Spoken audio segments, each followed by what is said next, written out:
Payday loans.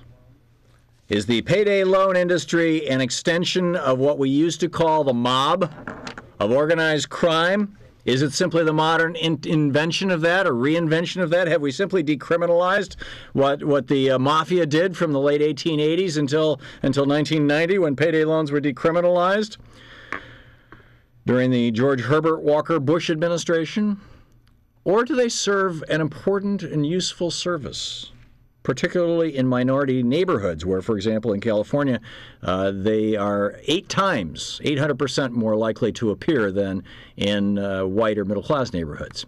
Wayne Root is the former Libertarian vice presidential candidate for vice president of the United States and the leading candidate for the Libertarian presidential nominee in 2012.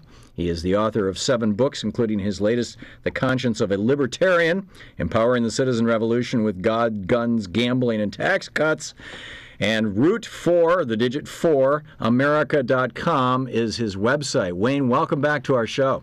Hi, Tom. Always an honor to be on. Well, it's nice to have you here, and it's nice to have somebody that I can debate rationally, Wayne. Although even if we get a little upset with each other once in a while.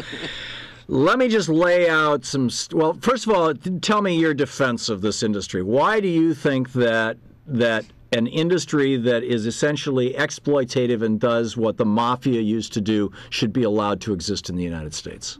Well, I guess first of all, I need to state that libertarian doesn't mean conservative. It means kind of a combination of conservative and liberal. And on this issue, I'm kind of a combination of conservative and liberal. I don't deny that the interest rates that they charge are pretty similar to mafia guys that used to break your legs, otherwise known as loan sharks. Right. What I will say, though, is they serve a purpose in minority and poor communities because nobody else will loan to them. And therefore, if you stop these companies from loaning, when these people need money, they need $300, they need $200 today to keep from being homeless, to pay their bill and their rent. Someone's willing to do it. An entrepreneur, a capitalist is willing to take a chance. I say you've got to allow these people in a free market to continue to offer these loans. So let me get this straight, Wayne. Let me just to try to understand what it is you're saying. It sounds to me like what you're saying is that because we as a nation have such a frayed social safety net that we have people who are tragically and desperately in poverty, and because we have such a, for the last 30 years, pay has been stagnant while productivity has exploded and wealth in the top 2% has exploded, but the wealth in the bottom 40% has actually fallen. And these are the people who are using the payday lenders, that because of this, rather than as a society getting together and saying, we've got a social evil here in that, we're underpaying people, our minimum wage is too low, we don't allow people to unionize the way that they should, and we've got a poverty problem that has many different roots in many different areas and needs to be attacked in many different ways.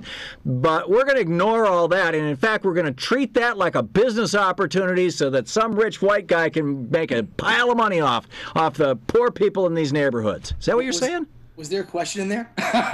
Well, I'm saying is it sounds to me like that's what you just said. By the way, I wouldn't be surprised if most of the people running payday loan companies happen to be rich black guys and rich Hispanic guys. It's not just rich white guys. And matter of fact, most entrepreneurs, rich guys, let's say, who tend to think like me as a fiscal conservative, tend to be black conservatives and Hispanic conservatives. You find me a small businessman who's black or Hispanic, and he thinks exactly like a small businessman who's white, which is he supports capitalism. He supports the idea that this is not capitalism, Wayne. This is predatory business practices.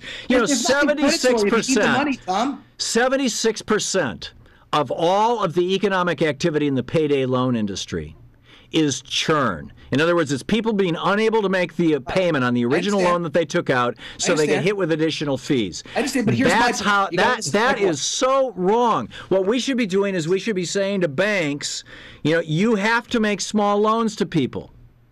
Well, here's my side of things. A lot of people who are not big fans of capitalism don't understand.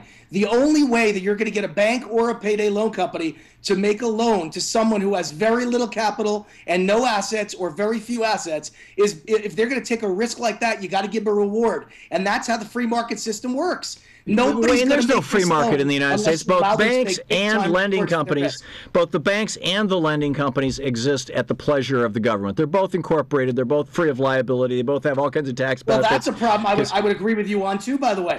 There never should have been a bailout, and then no bank I'm would not exist. talking about the bailout. I'm talking about the fact of the corporate form itself. Just the fact that they're doing business means that they have had to come to government and say, you know, we'd like special treatment under the tax law. We'd like limitation of liability. I don't agree with that. I'm with you. I think the biggest problem that liberals like you don't agree with me on, you don't understand.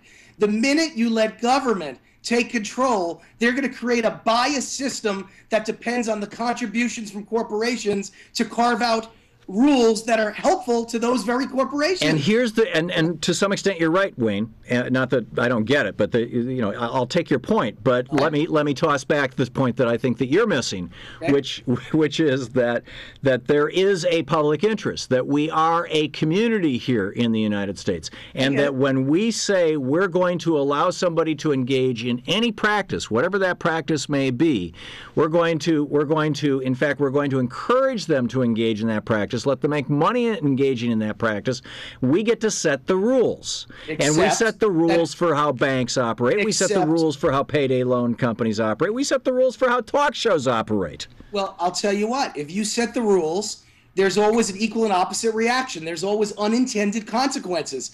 And when they set the rules for credit card companies, the new rules, forget about payday loans, that limited what credit card companies can charge, then the unintended consequence is there's much less credit available for the average person who would like to get a credit card. Which I think generally speaking is a good thing. Actually, the major unintended consequence, although I don't think it's unintended, is that credit card companies are going back to what they were doing when they were heavily regulated before the 90s, which is charging an annual fee. And frankly, I think if a person can't afford an annual fee to have a credit card, they shouldn't have the credit card. But don't you understand? Business doesn't pay fees or taxes. They just pass them on to consumers. Nonsense. So when you do things like that, it's you and wait a minute, Wayne. Are you trying to tell me that a company that uses the fire department, that uses the police department, that uses the public roads, that uses an educated workforce paid for by all of us, that company is that is using our air supply, that company that is using the commons shouldn't pay for the commons? No, didn't say that. There is such a thing called taxation, and believe it or not, despite my belief that we should have lower taxes and limited government, I don't believe in no taxes and no government. When a company pays taxes, I just think they should all pay the same amount and all pay the same fees, and you shouldn't attack one industry. Yeah, let's take it back to the way it was during Eisenhower, when during the Eisenhower administration, corporations paid about 40% of all the taxes in the United States. Now it's 7%. But they never really paid 40%. No, they really did. Their stockholders just didn't make as much money, and their CEOs only made 30 times what their workers did. Now their CEOs make 500 times as much, and their stockholders are making out like bandits with dividends on which they're only taxed a maximum of 15%. Look at the wonderful country we've created. If you compare Haiti to Chile, and you look at the results. Haiti is a libertarian paradise, Wayne. Chile is a free market, capitalist, conservative, fiscal country. And Haiti is got all your liberal ideas. Government controls everything. Government controls nothing. I've done business in Haiti. But the fact is, Haiti is all about government not treating people fairly. Haiti is the victim of the United States. Haiti is a whole separate case. Somalia, let's say, is your libertarian paradise. Cuba? But again, you're changing the topic. You're defending these loans, and I just think it's indefensible. There's these payday loan companies. And I think you will hurt the poor if you crack down on payday loan companies. Simple as that. Yeah, well, we might bring back the mafia, but I think that we should mandate that the banks service them. A Graham Bank did just fine. Wayne Root, digit4america.com. Thanks, Wayne. Hey, thanks, Thom.